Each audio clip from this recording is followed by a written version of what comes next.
What if I told you the Israel-Palestine conflict dominating headlines today is just a family feud between two brothers that has raged for over 3,000 years? The Israel-Palestine conflict goes all the way back to Abraham, the father of nations, and his two sons, Isaac and Ishmael. Their struggle set the stage for a battle over the promised land that has never truly ended. The Bible provides us with astonishing insight into this age-old conflict, tracing the journey from God's covenant with Abraham to the establishment of modern Israel and the continuing fight over the same sacred ground. In this video, we'll dive deep into the 3,000-year history of the Israel-Palestine conflict, uncovering how biblical prophecies, ancient rivalries, and religious significance have all played a part in shaping this ongoing struggle. Whether you're familiar with the Bible or not, you'll discover the surprising roots of this conflict and learn how it has evolved from ancient times to the present. Stay with me, because the revelations from the Bible about this conflict may change everything you thought you knew about the Israel-Palestine dispute. The roots of the Israel-Palestine conflict can be traced all the way back to Abraham, the patriarch of both the Jewish and Arab nations. According to the Bible, Abraham was called by God to leave his homeland and journey to Canaan, where God promised him that his descendants would inherit the land. In Genesis 15:18-21, God made a covenant with Abraham, promising him a vast territory. "To your descendants I give this land, from the Wadi of Egypt to the great river, the Euphrates." This land would later be known as Israel, but the question remained: who would inherit it? Abraham had two sons, Ishmael, born to Hagar, an Egyptian slave, and Isaac, born to his wife Sarah. The birth of these two sons created a family rift, one that would set the stage for centuries of conflict. Though Ishmael was Abraham's firstborn son, God chose Isaac as the heir to the covenant. Genesis 17:19. God promised that through Isaac, the chosen people of Israel would come. This decision created a divide. The descendants of Isaac would become the Israelites, and the descendants of Ishmael would become the Arab peoples. This sibling rivalry laid the groundwork for the modern-day conflict between Jews and Palestinians. From a biblical perspective, the conflict is about inheritance, not just of land, but of spiritual legacy. The tension between the descendants of Isaac, the Jews, and Ishmael, the Arabs, is seen as the root of the Israel-Palestine struggle for the land promised to Abraham. The concept of the Promised Land is central to understanding the Israel-Palestine conflict. After God chose Isaac over Ishmael, the descendants of Isaac, later known as the Israelites, became the chosen people who would inherit the land of Canaan, which eventually became Israel. After the Exodus from Egypt, under the leadership of Moses, the Israelites journeyed for 40 years through the wilderness before entering the Promised Land. Under Joshua's leadership, they conquered the land of Canaan and divided it among the 12 tribes of Israel. In the Bible, God specifically outlines the borders of the Promised Land, which includes modern-day Israel, Palestine, and parts of Jordan, Lebanon, Syria, and Egypt. This territory was seen as the eternal inheritance of the Israelites, with Jerusalem serving as the heart of their religious and political life. However, the Palestinians, who are primarily Arab Muslims, also have deep connections to this land. Many Palestinians trace their ancestry back to Ishmael, and thus they see themselves as the rightful heirs to the land promised to Abraham. In their view, the land of Palestine has always been home to Arab peoples long before the establishment of the modern state of Israel in 1948. This conflicting claim to the land is one of the core issues fueling the modern-day Israel-Palestine conflict. From a biblical perspective, the Israelites were promised this land by God Himself. But the Palestinians, descending from Ishmael, also see the land as their birthright. After the conquest of Canaan, the 12 tribes of Israel formed a loose confederation of tribes. Over time, the Israelites demanded a king, and Saul became the first king of Israel. After his death, David, from the tribe of Judah, became king and established Jerusalem as the capital of Israel. His son Solomon built the first temple in Jerusalem, solidifying the city's place as the spiritual center of the Jewish people. But after Solomon's death, the kingdom split into two: the northern kingdom of Israel and the southern kingdom of Judah. The northern kingdom eventually fell to the Assyrians in 722 BC, and the southern kingdom of Judah was conquered by the Babylonians in 586 BC. The destruction of Jerusalem and the temple led to the Jewish exile, marking a significant turning point in the history of the Israelites. During this time, Jerusalem and much of the land of Israel was under foreign occupation. The Israelites, now dispersed throughout the Babylonian Empire, longed to return to their homeland and rebuild their temple. This period of exile fostered a deep connection between the Jewish people and the land of Israel, which is reflected in biblical prophecies about the eventual restoration of Israel.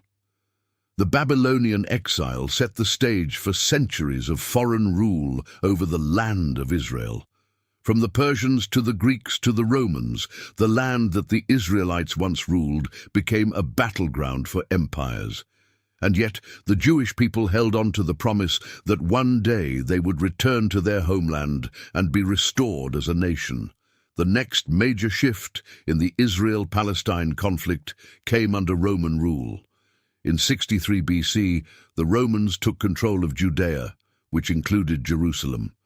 It was under Roman occupation that Jesus Christ was born, and the religious landscape of the region was about to change forever. During the time of Jesus, Jerusalem remained the heart of Jewish religious life. The Second Temple stood as a symbol of God's presence with His people, and Jews from around the world made pilgrimages to the Holy City. However, the Roman occupation led to growing resentment among the Jews, many of whom longed for a Messiah who would overthrow their oppressors and restore the kingdom of Israel. But when Jesus came, He preached a different message. Rather than leading a political revolt, Jesus called for a spiritual kingdom. His message transcended national boundaries and focused on the kingdom of God, rather than the kingdom of Israel. After Jesus' crucifixion and resurrection, His disciples spread His message throughout the Roman Empire, and Christianity began to grow. However, tensions between the Jews and Romans continued to escalate, leading to the Jewish revolt in AD 66. The Romans crushed the rebellion and destroyed Jerusalem in AD 70, including the Second Temple. The destruction of the temple was a devastating blow to the Jewish people, and many were forced into exile once again. For the next 2 millennia, Jews lived in diaspora with no homeland of their own. During this time, the land of Israel, now part of the Roman Empire, became home to a growing population of Arabs, who would later adopt Islam as their religion after the rise of Muhammad in the 7th century. In the 7th century, a new power arose in the Middle East, Islam. After the death of the Prophet Muhammad, Arab armies swept across the region, conquering much of the Byzantine and Persian empires, including the land of Israel. The city of Jerusalem was captured by Muslim forces in AD 638, and it became an important city in the Islamic world. For the Muslims, Jerusalem was not only significant because of its connection to Judaism and Christianity, but also because of its association with the Prophet Muhammad's night journey, during which Muhammad is said to have ascended to heaven from the Dome of the Rock. This event made Jerusalem the third holiest city in Islam, after Mecca and Medina. Under Muslim rule, the land that had once been Israel was now known as Palestine. The Arab population of the region grew, and Jerusalem became an important center of Islamic scholarship and culture. However, Jews continued to live in the city and practice their faith, though they remained a minority. For centuries, the land of Palestine remained under Islamic rule, passing through the hands of various empires, including the Umayyads, Abbasids, Fatimids, and Ottomans. The Jewish population remained small, though many Jews longed to return to their ancestral homeland. The next major turning point in the Israel-Palestine conflict came in the late 19th century with the rise of Zionism, a political movement that sought to establish a Jewish homeland in Palestine. The Zionist movement was driven by several factors, including rising anti-Semitism in Europe and the longing of the Jewish people to return to the land they believed God had promised them. The birth of Zionism marked the beginning of a new chapter in the Israel-Palestine conflict. The movement was founded by Theodor Herzl, a Jewish journalist from Austria-Hungary, who believed that the only solution to Jewish persecution was the establishment of a Jewish state. Herzl's vision resonated with Jews across Europe, many of whom faced increasing hostility and violence, especially in Russia and Eastern Europe, where pogroms, violent riots against Jews, were common. In 1897, Herzl organized the first Zionist Congress in Basel, Switzerland, where the goal of establishing a Jewish homeland in Palestine was formally declared. This goal was based on the belief that Palestine was the ancestral homeland of the Jewish people, and that they had a biblical right to return and reclaim it. At the time, Palestine was under the control of the Ottoman Empire, and its population was predominantly Arab Muslim, with small communities of Christians and Jews. Despite the Arab majority, the Zionist movement began encouraging Jewish immigration to Palestine, and by the early 20th century, thousands of Jews were moving to the region. However, the growing Jewish presence in Palestine led to tensions with the Arab population, who saw the Jewish immigrants as a threat to their land and way of life. These tensions would only increase in the years to come, as both Jews and Arabs began to lay claim to the land of Palestine. The First World War, 1914 to 1918, had a profound impact on the future of Palestine. During the war, the Ottoman Empire sided with Germany, and by the end of the war it had been defeated, and its territories were divided among the victorious Allied powers. Palestine came under the control of Britain, which was given a mandate by the League of Nations to administer the territory. One of the most significant developments during this period was the issuance of the Balfour Declaration in 1917. In this declaration, the British government expressed its support for the establishment of a national home for the Jewish people in Palestine. The declaration was a major victory for the Zionist movement, but it also fueled anger and resentment among the Arab population, who feared that Jewish immigration would lead to the loss of their land. The British mandate in Palestine lasted from 1920 to 1948, and during this time, Jewish immigration to the region increased dramatically. The Zionist movement worked tirelessly to build Jewish settlements, establish infrastructure, and prepare for the eventual creation of a Jewish state. However, as more Jews arrived in Palestine, tensions between Jews and Arabs escalated, leading to violent clashes and uprisings. The most significant of these uprisings was the Arab Revolt of 1936 to 1939, during which Palestinian Arabs revolted against both British rule and Jewish immigration. The revolt was eventually crushed by the British, but it highlighted the deep divisions between the Jewish and Arab populations of Palestine.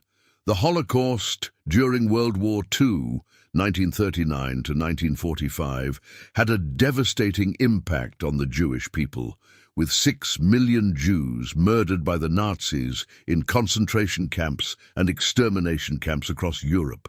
The horror of the Holocaust galvanized international support for the creation of a Jewish homeland, as it became clear that Jews needed a safe place where they could live without fear of persecution. In 1947, the United Nations voted to partition Palestine into 2 states, one Jewish and one Arab, with Jerusalem designated as an international city under UN control.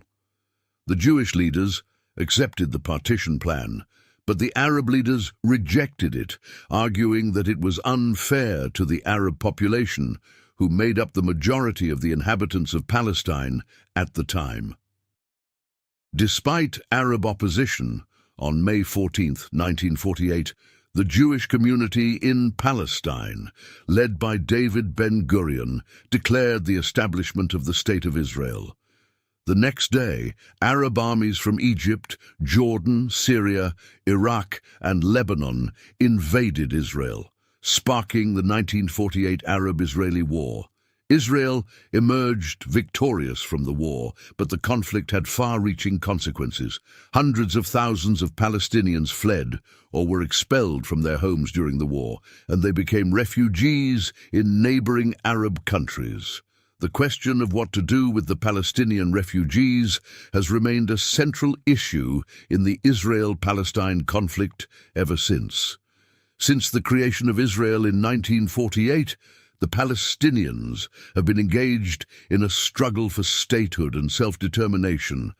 The West Bank, Gaza Strip, and East Jerusalem, which were intended to be part of the Arab state in the UN partition plan, were occupied by Israel after the 1967 Six-Day War. The Israeli occupation of these territories has been a major source of tension in the Israel-Palestine conflict. The Palestinians, led by the Palestine Liberation Organization, PLO, and later by Hamas in Gaza, have sought to establish an independent Palestinian state with East Jerusalem as its capital. However, efforts to achieve a two-state solution have repeatedly failed, and the conflict continues to this day. The situation has been further complicated by the construction of Israeli settlements in the West Bank, which are considered illegal under international law, but which Israel continues to build. These settlements have created a patchwork of Israeli-controlled areas within the West Bank, making it difficult to create a contiguous Palestinian state. The conflict has led to multiple wars, uprisings, known as intifadas, and peace efforts, including the Oslo Accords in the 1990s and various international initiatives. Yet, the core issues, borders, refugees, settlements, and the status of Jerusalem, remain unresolved. For many Christians, the Israel-Palestine conflict is not just a political issue, but also a matter of biblical prophecy.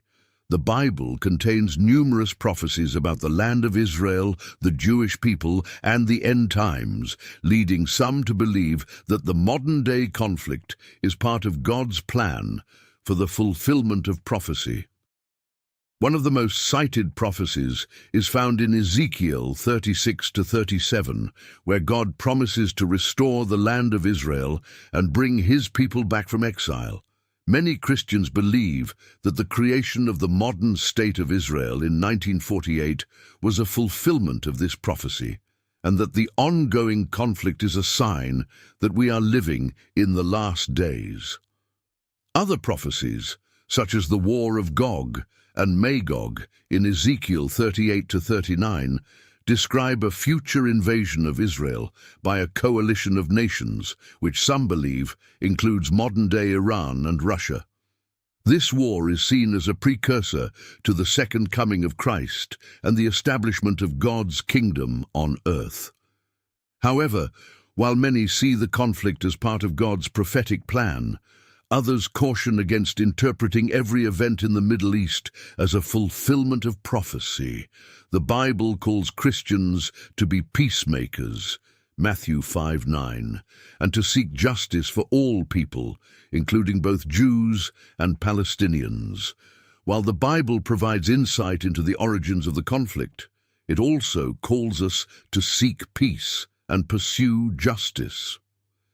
The Israel-Palestine conflict is complex, and while there are no easy answers, understanding its biblical foundation can help us approach it with greater wisdom and discernment. In the end, whether through political negotiations or divine intervention, the ultimate resolution of the conflict will rest in the hands of God, whose plan for Israel, Palestine, and the world continues to unfold.